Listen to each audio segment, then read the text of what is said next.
Myla Pablo, binara ang bashers. Grabe naman kasi yung sinabi. Nakakatakot naman. Jel Cayuna at Acuña mukhang nakuha na ng NX-led Camillion. Sobrang lakas. Torres at itong si Tulinada nagsama sa isang game. Alaysa Valdez papansin daw dahil tatanggapin ang offer sa kanya na maging part ng Alas Pilipinas at maging kapitana. Anong say nyo dito? At pag-uusapan natin lahat yan dito sa video ito. Kaya before that guys, please naman huwag niyong kalimutan mag-like, comment, and subscribe, and pa-hit the notification bell for more PBL UAAP volleyball updates dito sa Pilipinas. Maraming salamat sa support, pa-like and share na rin. Myla Pablo hindi napigilan ang emosyon ng talagang patulan nito at resbakan ang bashers. Grabe din talaga kasi ang sinasabi about sa kanya sa kanila ni Coach Ralph.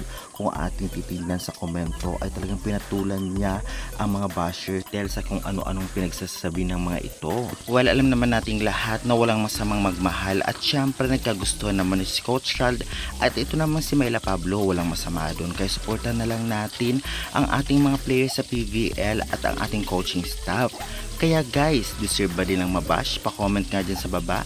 Bash ba ka mo? Hindi pa rin maiwasan nitong si Alaysa Valdez ng mabash kahit na talagang gusto niya maglaro para sa Pilipinas. Sinabihan pa siya ng ilan na papansin at epal daw dahil sinusunod daw ang PNBF na talaga namang korupsyon lang naman ang habol.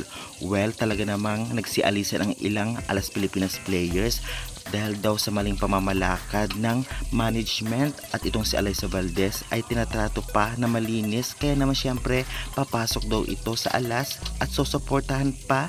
Kaya simula pumatok ang balita ay talagang hanggang ngayon ay nababash pa rin siya.